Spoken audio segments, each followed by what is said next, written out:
지금 뭐 특히 미국이 정권 교체기에 지금 있고, 사실은 미국의 정권 교체기에 우리가 안정적이고 지속성 있는 정부 운영이 사실 매우 중요한데, 하여튼 그 점에서도 매우 좀 사실은 우려가 상당히 큰 게 사실이고, 다만 어쨌거나 지금 현재 상태로 보면 트럼프 정부가 한반도 문제, 북핵 문제를 뭐 최우선 과제로 다루지 않을 게 거의 그럴 여유가 별로 없을 거라고 보여져서, 한반도 문제나 전반적인 그 부분에 좀 이 정비하기까지 최하 5개월 이상은 걸릴 거라고 이렇게 좀 보여지기 때문에, 하여튼 그나마 좀 다행인데, 어쨌거나 지금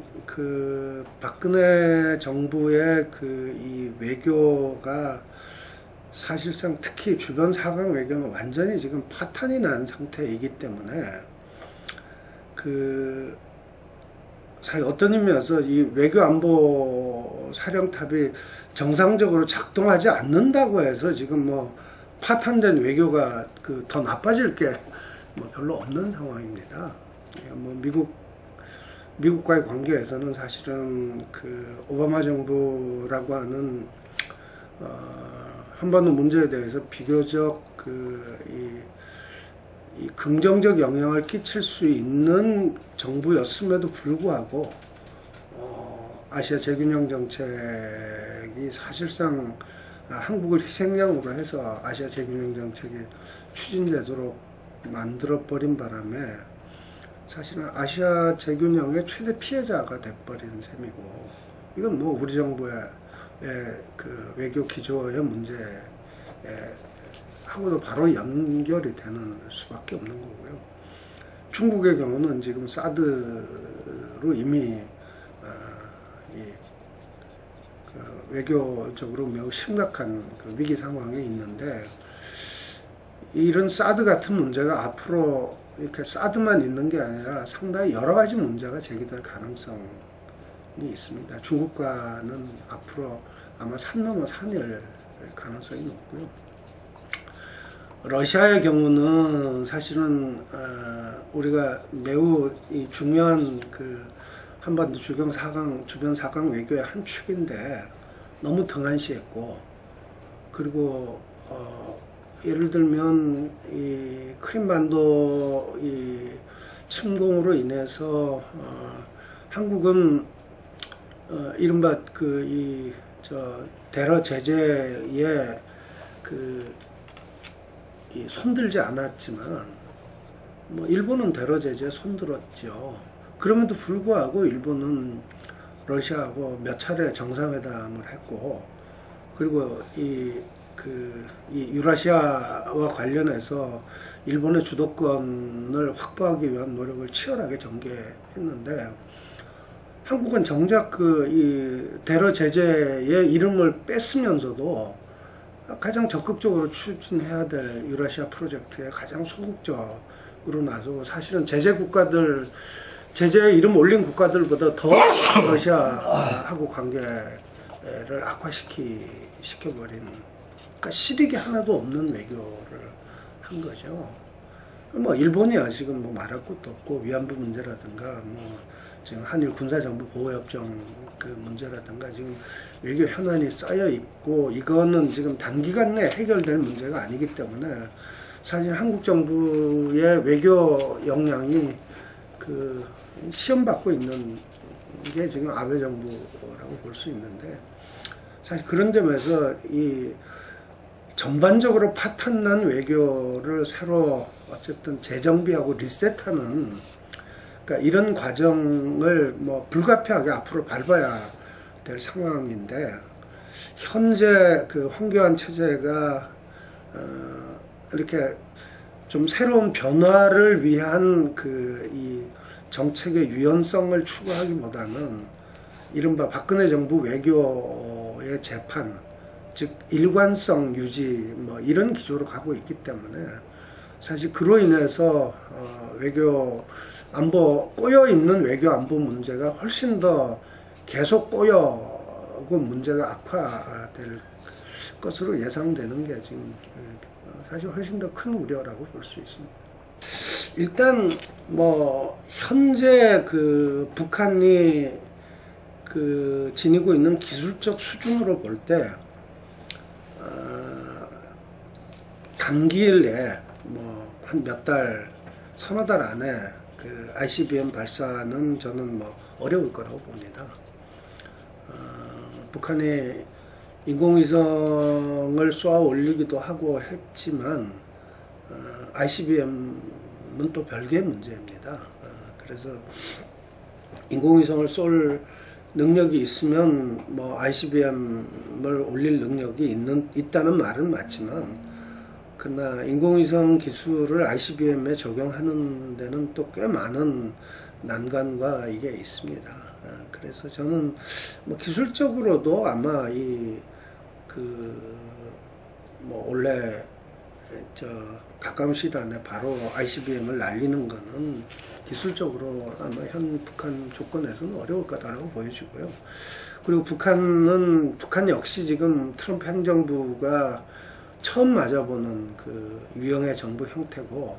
또 트럼프 개인의 성정이나 이런 여러 상황들이 뭐 종합적으로 고려할 때 한반도 상황이 전반적으로 지금 그 예측적 상황이기 때문에 저는 북한으로서도 아마 트럼프 정부는 상당 기간 지켜볼 가능성이 높다. 그래서 일정한 그 탐색과 관찰을 거치고 나서 북한은 자기 행동을 결정할 가능성이 높기 때문에 뭐 단기간 안에 뭐 ICBM 발사라든가 이거는 뭐 별로 현실적인 예측은 아닐 것 같다라고 보여집니다. 뭐 일단 그 페리 프로세스로 유명한 그 페리 전 국방장관이 핵동결을 위한 한미 간의 대화의 필요성을 강조하는 거는 저는 뭐 나름 의미가 있고 뭐 트럼프 정부로서도 무시하기는 어려운 주장일 수도 있다고 생각합니다만 일단 우선 아까도 말씀드렸듯이 트럼프 취임 전후에 그 핵이나 미사일 시험 발사는 현재 북한이 트럼프 행정부를 어느 정도 관찰하고 나서 행동을 결정할 가능성이 높다라고 하는 점에서 그 가능성은 일단 저는 뭐 높지 않다고 보여지고요. 그러니까 그렇기 때문에 지금 그 핵동결과 관련한 그 북미 간의 대화 부분도 저는 시간이 좀 걸릴 거다. 그러니까 그 트럼프 아까 뭐 말씀드렸지만 트럼프 행정부가 한반도 문제와 관련해서 좀 여유를 가지고 이 문제에 대응할 수 있는 게 저는 뭐 어쨌든 짧아도 최소 5개월은 걸릴 거라고 보고 기본적으로는 뭐 저는 올해 7, 8월 이후 나 될 거다 이렇게 보여지는데 예를 들면 오바마 정부의 경우도 한 8, 9개월 걸렸습니다. 오바마 정부 출범하고 나서 북한 문제에 대해서 그 나름대로 진영과 이런 거를 특히 지금 트럼프 정부의 경우는 지금 워낙 그 트럼프 정부의 주요 외교 안보 쪽이 워낙 반중 인사들로만 채워져 있고 실제 트럼프 미국 대통령이 이 원하는 사람들은 트럼프 정부에 들어가지 않으려 하고 있고 트럼프 정부에 들어가서 뭐 이렇게 하려는 사람들은 대체로 보면 좀 전반적으로 일반의 여론이나 평가가 매우 안 좋은 그래서 사실은 트럼프 정부가 아마 이런 특히 아시아, 동아시아와 한반도 쪽과 관련된 부분에서 이 진영을 실제 꾸리는 것도 나는 상당한 시간이 걸릴 수도 있다라고 생각하고 있습니다. 그래서 뭐 하여간 이 페리의 이런 언급이 뭐 미국 내 여론 내 한 그 뭐 이 요소이고, 또 그런 점에서 미국 행정부, 트럼프 행정부도 뭐 아무리 뭐 즉흥적이라 하더라도 미국 내의 그 이 여론 주도층의 이런 부분을 신경 쓰지 않을 수는 없다라고 보여집니다만, 그러나 어쨌든 저는 뭐 이런 부분에 대한 판단은 시간이 좀 걸릴 거다. 그 다음에 두 번째는 지금 현재 반중 인사들을 중심으로, 그리고 또 매우 호전적인 인사들을 중심으로 짜여져 있는 조건으로 볼 때 대화가 쉽게 바로 이렇게 결정되고 추진되기도, 그것도 좀 쉽지 않을 거다. 그래서 현재로서는 예측하기 어려워서 조금 더 저는 지켜봐야 판단할 수 있으리라고 봅니다. 외교 입지는 특히 미중 사이에서 한국의 입지가 뭐 미중 갈등이 심화되면 그만큼 어려워지는 거는 뭐 사실일 텐데, 그러나 이거는 뭐 그래도 불구하고 기본적으로 이것은 그 미국과 중국을 중심에 놓고 보는 관성적인 태도죠. 그러니까 한국 외교의 중심은 한국인 겁니다. 그러니까 한국이 어떻게 하느냐에 따라서 사실 이런 상황은 어느 정도 완화되거나 또는 이 외교적 입지가 오히려 넓어질 수도 있습니다. 그러니까 동아시아에서 이 미중의 경쟁과 대립 구도를 완화시키고, 그렇게 하려면 우선 한국이 북한을 설득해서 그 핵 문제를 포함한 여러 부분에서 이 동아시아의 긴장과 관련한 부분에서 이 남북 간의 관계 회복과 이 북핵 문제의 예각화를 피해서 동아시아에서 미중이 이 갈등할 수 있는 소지들을 줄여나가는 적극적인 한국의 외교적 행보가 필요하고, 그런 외교적 행보 노력이 이루어질 때 사실은 오히려 이 미중 갈등 관계 속에서 한국의 입지나 또는 이게 더 넓어질 수도 있는 거기 때문에, 그러니까 미중을 중심으로 그냥 미중 관계가 이 갈등이 강화되면 한국이 괴로워진다라고 하는 것은 일반적인 관성이고, 그러니까 한국이 얼마나 스스로의 외교적 입지를 찾아 나가고 그러한 노력의 이 실마리와 포인트들을 잘 만들어내느냐에 따라서는 사실은 한국 외교의 전반적인 전환과 이 입지 확대로 그런 기회로 전화위복의 기회로 만들 수도 있다라고 저는 보고 있습니다.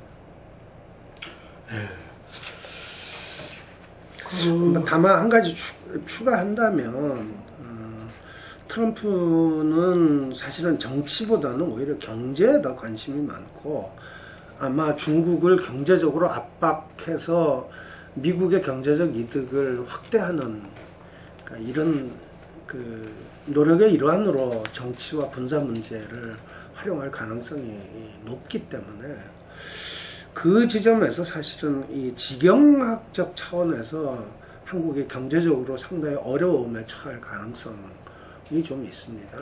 그래서 이제 이런 문제를 어떻게 푸느냐는 이제 정치적인 외교 입지를 한국이 스스로 확보하는 문제와는 또 별개의 문제일 수 있는데, 그 점과 관련해서는 하여간 저는 이를테면 이 러시아하고 남북 그리고 중국을 포괄하는 이 뭐 철도 도로 가스관 등등을 포함하는 이 유라시아 프로젝트 같은 경우를 저는 미국이 참여할 수 있는 이 여지와 이 입지를 적극적으로 한국이 만들고, 그래서 동아시아의 이 공동의 이익과 번역을 추구하는 협동 프로젝트 같은 것들을 한국이 적극적으로 추구해 나가서 사실은 동아시아가 미중이 충분히 서로 상호 이익을 공유할 수 있는 그러니까 이런 그 공간으로 만들어가는 노력을 해 나가는 것이 필요하고, 그러니까 그런 점에서도 어쨌든 지경학적인 그 미중 간의 이 대립 구도 속에서도 저는 한국이 외교적으로 잘 대처한다면 충분히 그것도 우리가 움직일 공간이 저는 있다라고 생각합니다. 뭐 원래 어떤 양상을 띨지는 뭐 아직 예측을 못 하겠습니다. 일단 그 트럼프 행정부의 성격과 트럼프의 개인적인 이 성향, 이런 걸로 볼 때 북한에 대해서 무력 시위를 강화하는 쪽으로 나갈 가능성이 높고, 그럴 경우 올 3월에 키리졸브와 독수리 훈련 기간은 말하자면 미국의 공개 무력 시위, 그것도 핵무력 시위가 이루어지고, 여기에 대해서 북한이 굉장히 자극받아서 사실은 북한이 여기에 대응하지 않을 수 없는 일정한 긴장 상황이 형성될 가능성을 배제하기 어렵습니다. 따라서 지금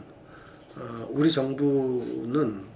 아무리 과도 정부로 하더라도 한반도 위기관리 차원에서 트럼프 정부하고 제일 먼저 해야 될 것 중에 하나는, 원래 한미 합동 군사 훈련을 진행할 때 공개 무력 시위 방식은 철저하게 자제하는 쪽으로, 즉 로키로 한미 합동 군사 훈련을 추진하는 문제를 적극적으로 트럼프 행정부하고 협상을 할 필요가 있다고 생각합니다. 지금 단계에서 이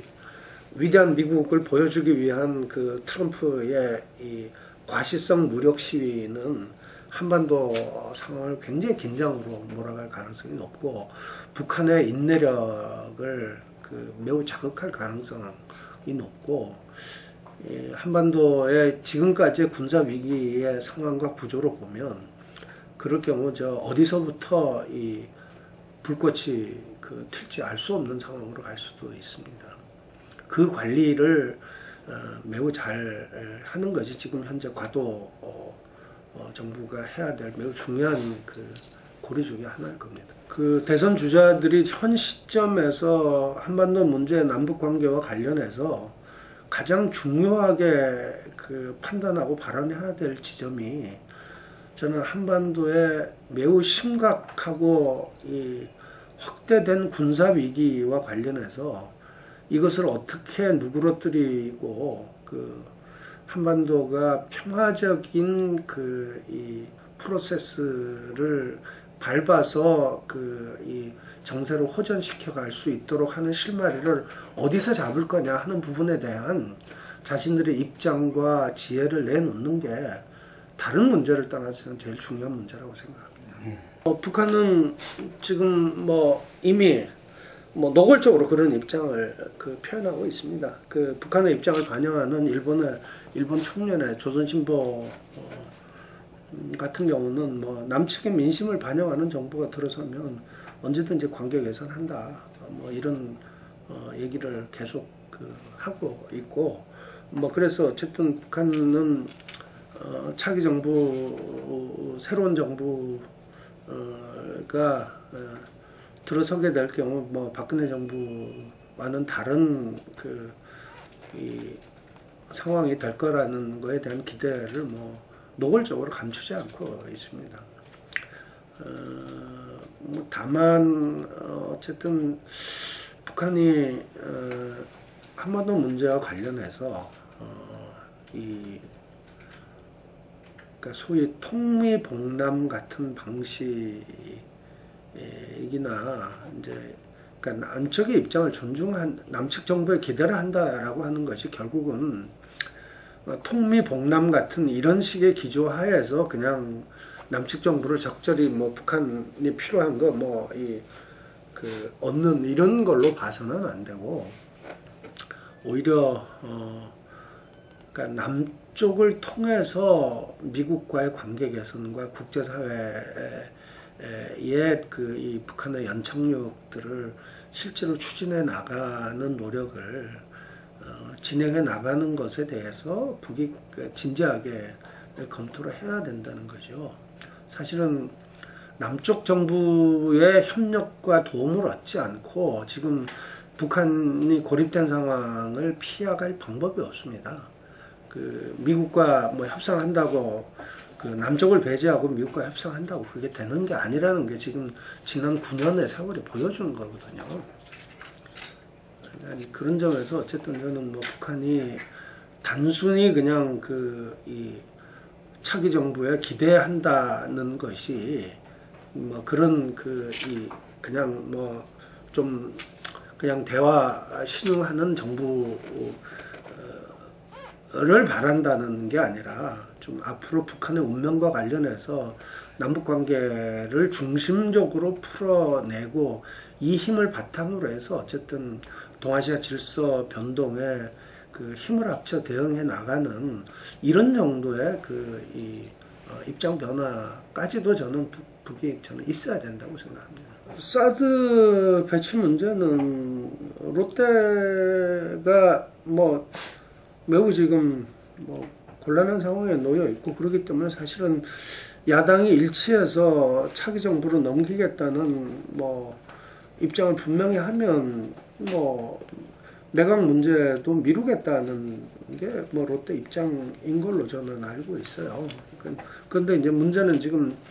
야권의 대선 주자들 내에서도 사드 문제에 대해서는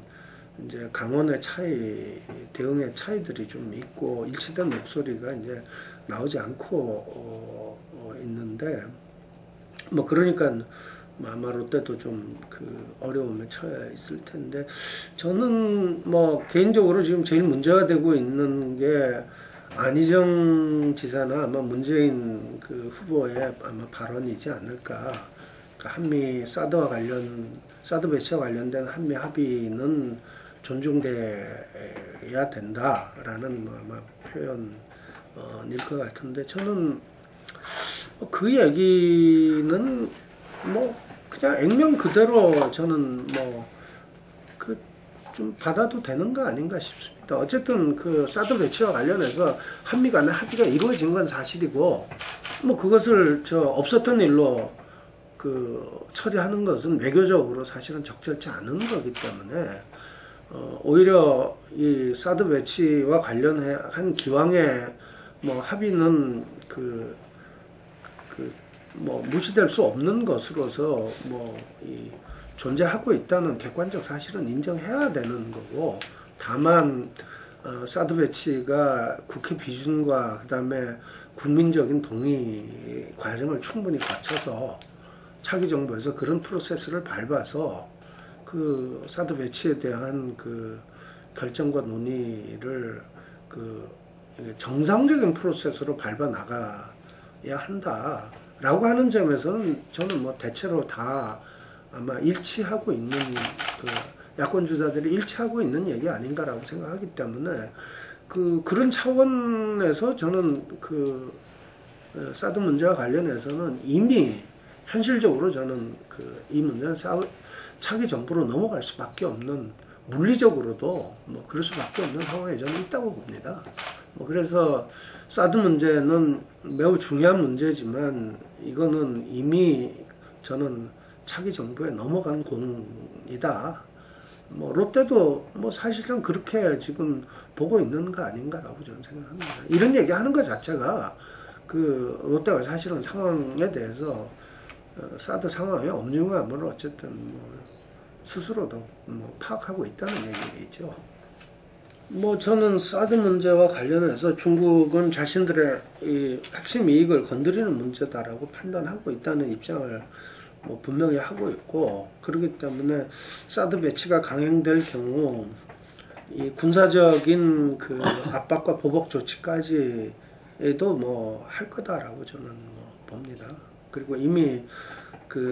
이 일국의 이 외교 대표가 그렇게 발표했는데 그게 뭐 그냥 헌성 엄포만 한 걸로 이렇게 뭐 봐서는 안 되는 문제인 거고요. 다만 이제 그 한국에 대한 군사적 압박은 중국에도 그렇게 뭐 그게 유리한 카드가 아니고 사실은 목표가 한국이 될 수는 없는 거기 때문에 군사적 압박을 그러니까 이제 아마 군사적 압박은 중국으로서도 여러 가지 이제 고려를 할 수밖에 없는데 한국 입장에서는 사실은 그 중국이 대일 그러니까 무력 시위라든가 남중국해 문제라든가 동중국해 문제 이런 부분과 관련해서 사실상 그 한국을 무시하고 한국은 왜냐하면 그냥 미국하고 한편이기 때문에 뭐 굳이 한국과 협의할 필요가 없다고 생각하고 한국을 무시하고 그 일방적으로 뭐 이번 이재 침범을 포함해서 그 한국 정부와 별 상의 없이 일방적으로 뭐 움직일 가능성이 높고 그게 한국으로서는 훨씬 더 사실은 굴욕적이고 더 어려운 상황이 되는 거죠. 그래서 그 사드 문제를 뭐 일각에서는 무슨 이게 뭐 주권의 문제라고 얘기하는데, 그러니까 그 사드 문제야말로 사실은 이게 주권 문제가 아니라 이게 이 사드를 주권이라고 얘기하는 사람들은 이 외교 사안을 그 국내 정치의 볼모로 만들려는 뭐 전형적인 시각에 서 있는 거죠. 사실은 사드 배치 반대하는 사람들은 사드 배치 자체가 이게 주권의 침해라고 보는 거란 말이죠. 미국의 요구에 의해서 북핵 그 방어에는 큰 효용성도 없는 사드를 미국의 요구에 의해서 대중국 견제를 위해서 한국에 갖다 배치해서 그 피해는 고스란히 한국에 입는 이게 주권 침해가 아니냐라고 보는 거고, 그러니까 그런 점에서 사실은 그 사드 문제를 주권 문제라고 얘기하고 중국과의 관계에서 이것을 민족주의적인 감정을 부추겨서 사드 문제를 그 중국과의 관계에서 이게 그렇게 표현하는 것 자체가 사실은 이거를 정치적인 이 편향으로 어쨌든 저 외교 사안을 바라보는 거고, 사드가 우리 국익에 도움이 되는지, 그리고 향후 남북 관계를 포함해서 한반도와 동아시아 질서를 꾸리고 운영해 나가는 데서 사드 문제가 실제로 어떤 의미가 있는지, 뭐 이게 꼭 필요한 것인지에서부터 여러 가지 따져야 될 문제들 한두 가지가 아닌데, 이것을 차분하게 따져가면서 만약에 꼭 배치해야 되는 상황이라면 실제로 중국과 러시아를 설득하면서 그 배치 프로세스를 가져갈 수도 있는 거거든요. 뭐 꼭 배치해야 될 상황이 올지는 모르겠고, 또 가능하면 그런 상황을 막아야 되는 거기 때문에 뭐 그런 점에서 저는 어쨌든 차기 정부가 이 중국과의 관계에서 굴욕적이다 아니다의 문제를 넘어서서 하여튼 뭐 이 문제를 철저하게 국익적 관점에서 이 제대로 된 그 논의와 검증의 프로세스를 거치는 것이 저는 매우 중요하다고 생각합니다. 뭐 일단 우선 이것과 관련해서는 그 12.8 그 한일 위안부 협정을 그 일단 제대로 공개해야 됩니다. 내용을 제대로. 그러니까 왜 지금 일본이 이런 식으로 그러니까 한국에 대해서 이게 약속 위반이라고 얘기를 하면서 이런 식의 보복 조치를 해도 우리 정부가 아무 소리도 못하고 가만히 있는지, 그러니까 그 협상이 도대체 어떻게 이루어진 거고 내용이 뭐길래 지금 그러니까 이런 상황인지에 대해서 그 정확한 이 내용 공개가 우선 이루어져야 된다고 저는 생각합니다. 그 다음에 한일 간의 이 문제가 지나치게 민족주의적인 것으로 가는 것에 대해서는 사실은 저는 시민사회도 저는 적극적으로 자제할 필요가 있다고 생각합니다. 일본의 역사 왜곡과 일본의 잘못된 역사 인식에 대해서 우리가 문제 제기를 하고 정확하게 그 일본의 태도 변화를 요구하는 그런 것은 뭐 명백하고 또 그렇게 해야 하는 거지만, 어쨌든 뭐 그 일본 국민과 일본 국민들의 정서 자체를 전반적으로 자극하고 한국민을 마치 뭐 무슨 약속을 안 지키는 사람처럼 이렇게 만들고 있는 이 상황이 왜 이렇게 되고 있는지에 대해서 아까 말씀드렸듯이 내용 확인을 정확하게 하는 규명하는 것부터 시작해서 좀 차분하게 저는 이성적으로 대응하는 것도 아마도 필요하지 않을까라고 생각합니다. 유엔 사무총장으로서 반기문 총장이 뭘 했는지는 전 잘 모르겠습니다. 일단 우선 한반도 군사 위기나 북한 핵 문제 상황들이 악화되고 있는 것과 관련해서 뭐 반기문 총장, 유엔 사무총장으로서의 반기문이 사실은 한 역할이 별로 없죠. 저는 뭐 그 점과 관련해서 사실은 한국인이 유엔의 사무총장을 됐다는 것은 자랑스러운 일이지만, 유엔 사무총장으로서의 한국인이 한반도 문제와 관련해서 실제 아무런 역할도 하지 않았다는 것은 저는 뭐 반 총장이 사실은 뭐 앞으로 어떻게 할지에 대해서 뭐 기대하라고 얘기하는 건 좀 하여튼 뭐 앞뒤가 안 맞는다는 생각이고요. 다만 그가 외무장관 혹은 외교부 관료로 있을 때 육자회담이 이루어졌고, 그리고 육자회담에서 한국이 주도적 역할을 했던 것이 사실이기 때문에 저는 뭐 유엔 사무총장으로서 이 했던 것의 연장에서 뭐 반기문 씨가 뭐 한반도에서 뭔 역할을 하겠다는 건 뭐 아무것도 저는 기대하기는 어렵지만, 그가 한국 외무부의 관료이자 외교부 장관으로서 육자회담을 성사시키고 육자회담을 통해서 북한 핵 문제와 한반도 평화 문제 해결에 일정한 역할을 하고 여기에 참여했던 경험은 매우 소중한 거라고 생각합니다. 그래서 사실은 그런 경험을 매우 중요하게 고려해서 북핵 문제 해결에 대한 적극적인 노력을 해 나가는 것은 아마 어느 정도 우리가 또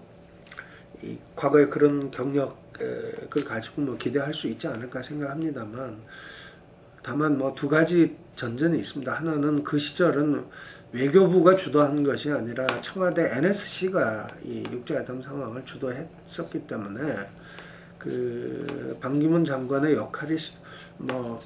지금과 같은 정도의 이런 외교부 장관으로서의 역할은 아니었을 거라고 저는 보고요. 그다음 두 번째는 그 시절에 육자회담을 통해서 이루어진 성과를 존중한다면 아마도 북핵 문제 해결과 관련한 반기문 총장의 입장은 매우 현실주의적이어야 한다. 이 얘기는 지금처럼 북한을 일방적으로 강압해서 두 손 들게 만드는 식의 가장 멍청하게 짝이 없는 북한을 다루는 방식에 대해서 반기문 총장은 자신의 외교적 업적 속에서 또 외교적인 이 외무장관으로서 육자회담을 성사시키고 북핵 문제를 풀어가는 노력을 했던 연장선에서 지금 이명박 이 박근혜 정부 하에서 진행된 대북 정책에 대해서 자신의 경험에 근거해서 명백한 입장과 이 반대 태도를 밝힐 수밖에 저는 없다라고 생각합니다. 그러니까 그런 부분들을 분명히 해야만 저는 이 반 총장이 일정한 역할을 할 수 있지 않겠냐라고 기대할 수 있다고 생각합니다. 그런 것 없이는 제가 볼 때 정말 반반 기름장어처럼 말로만 빠져나가면 남북 문제는 아무것도 해결할 수가 없습니다. 저는 일단 이번 지금 최순실 박근혜 게이트를 어떻게 봐야 하느냐는 측면에서 저는 이게 한국 보수의 그 실체적인 위기다. 보수가 저는 그렇게 판단해야 된다고 생각합니다. 그러니까 한국의 보수는 사실은 그동안 뭐 그냥 분단체제 하에서 아무것도 안 하고도 그 보수라는 이유만으로 뭐 압도적인 이 기득권을 누릴 수 있었던 거죠. 사실은 모든 무능과 이 실패가 그냥 보수라는 이름 하나로 다 적당히 감춰질 수 있었던 게 그동안의 보수였던 거죠. 그런 점에서 박근혜 최순실 게이트는 사실 이런 무능과 이 정책적 실패로 점철되어 온 한국 보수의 실체가 드러난 거고, 그런 점에서 실체적 위기다라는 겁니다. 근데 이 한국 보수가 지금 이번에 처하게 된 이 실체적 위기를 어떻게 극복할 거냐. 그런데 그걸 또다시 과거와 똑같은 방식으로 분단에 기대서 그 안보를 가지고 상대를 공격하는 방식으로 그래서 이 적대적 공생의 논리에 근거해서 그 보수를 적당히 유지시키는 것은 사실은 그거는 보수가 선택하면 안 되는 길입니다. 그리고 그런 선택을 했을 때 설사 그것이 일정한 효과를 발휘한다 하더라도 그거는 대증요법이고 사실은 보수의 병세를 더 깊게 만드는 거여서 이후에 보수의 파멸을 저는 더 심각한 보수의 파멸을 가져오게 만들 거라고 보는 거죠. 사실은 지금 한국 보수가 우선 역사적으로 친일, 독재의 온상이 되어 왔습니다. 이것과 어떻게 단절할 것인지, 그 다음에 사실 한국 보수가 그 이명박 박근혜 정권을 거치면서 그 모든 경제 지표가 김대중 노무현 정부에 비해서 완전히 그냥 이 하락해서 경제 운영 능력도 없다는 게 드러났습니다. 김영삼 정부 때 IMF 사태가 일어난 거는 과거 어쨌든 이 여러 적폐의 탓이라고 친다 하더라도 지난 9년간 이명박 박근혜 정부가 국민들이 찍어준 게 사실은 그래도 경제만은 좀 어떻게 해보지 않을까 싶어서 온갖 비리에도 불구하고 찍어줬는데 사실 경제적으로 너무나 무능하다는 게 온갖 경제적 지표가 다 말해주고 있는 거 아닙니까? 무능하죠. 그 다음에 보수가 안보는 잘한다. 이것도 이미 무너진 겁니다. 지난 9년간 사실은 우리 안보가 가장 취약해지고 한반도의 군사적 위기는 훨씬 더 심화됐고 북한 핵능력 강화는 일방적으로 폭주해서 이제 다음 정부가 우리 한국의 다음 정부가 사실은 이 북핵을 폭주를 막을 수 있을지도 이제 의심스러운 상태로 가게 됐단 말이죠. 그러니까 한국의 보수는 지금 모든 부분에서 실체적 실패를 했다는 겁니다. 주요한 대목에서. 이것을 극복하고 변화시키기 위한 노력과 새로운 비전을 만드는 것부터 시작하지 않으면 저는 한국 보수는 재생되기 어렵다. 그런데 이거를 또다시 과거와 똑같은 방식으로 이 안보에 기대서 안보 장사를 통해서 보수를 어떻게든 유지해 보겠다라고 하는 것은 이거는 일시적 효과는 있을지 몰라도 사실은 보수를 더 망하게 하는 길로 가는 거다. 저는 한국의 보수들이 진짜 보수를 개혁하려면 안보와 관련해서 위협과 위기를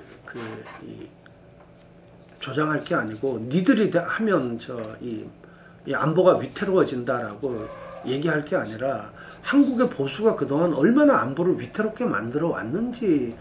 대한 자기 반성부터 먼저 시작해야 된다고 저는 생각합니다. 글쎄 뭐 제가 지금 말씀하신 것들은 뭐 아마도 대선 국면에서 그렇게 국민들의 관심을 많이 끌 것 같아 보이지는 않습니다. 뭐 안보나 평화와 관련된 이슈가 사실은 그 이슈는 되지만 이게 정책적으로 세부적인 이슈를 둘러싸고 그러니까 정책 논쟁으로 진행되는 경우가 별로 없이 소위 NLL 논쟁과 같은 것처럼 이게 그 극단적인 그 안보 정북 논란 이런 걸로 이렇게 가지 별로 정상적이고 차분한 그 평화 안보 이슈의 정책 대결이 잘 진행되어 본 경험이 별로 없기 때문에 우리 한국에서 그러니까 그런 부분에서 제대로 된 이 정책 논쟁이 있을지에 대해서 이 부분에서 저는 조금 회의적입니다. 그리고 그런 정도의 지금 얘기하신 정도의 주장들이라면 특별한 어쨌든 이 공약이라고 얘기하기는 좀 어렵다고 생각하고요.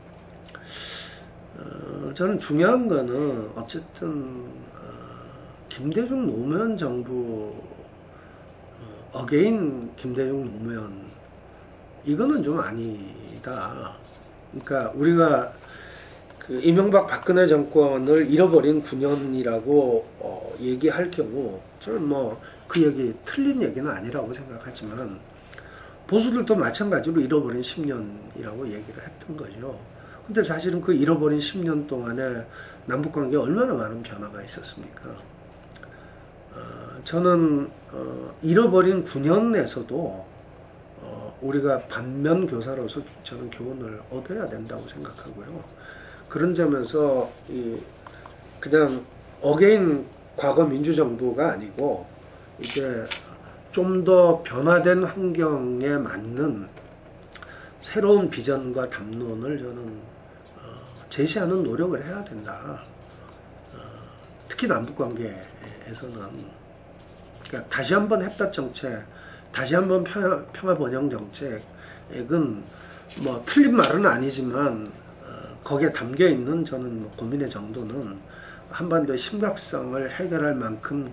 깊은 고민이 담기기는 저는 어렵다라고 생각합니다. 그래서 저는 사실은 그리고 또 하나는 이게 지금 외교 안보 문제, 통일 외교 안보 문제와 관련해서 사실은 이게 이번 촛불 전국도 마찬가지지만, 그러니까 이게 뭐랄까 시민들의 정책과 이것을 실현해내고 발휘하는 이런 부분들을 적극적으로 통일 외교 안보 분야에서도 저는 이런 과정이 일어나야 된다고 생각하고요. 그러니까 그런 과정이 일어나려면 사실은 그러니까 시민과 정부가 인터랙티브한 관계 속에서 이 정치를 운영하는, 그러니까 이른바 협약 정치의 관점에서 통일 외교 안보 문제를 어떻게 꾸려갈 것인가에 대한 비전을 저는 가져야 된다고 생각하고, 그런 비전을 적극적으로 제시하는 대선 주자는 과문해서 그런지는 저는 아직은 없는 것 같습니다. 물론 다른 분야에는 그런 비전을 제시하고 또 총체적으로는 그런 비전을 제시하는 분들이 있지만 예를 들어서 박원순 서울시장이 촛불 공동정부 구성이라든가 이런 것들은 그런 적극적인 의미를 저는 갖는다고 보시면, 통일 외교 안보 분야와 관련해서 이런 부분을 내 문제의식을 더 구체화하는 후보는 아직은 좀 보이지 않는 것 같습니다.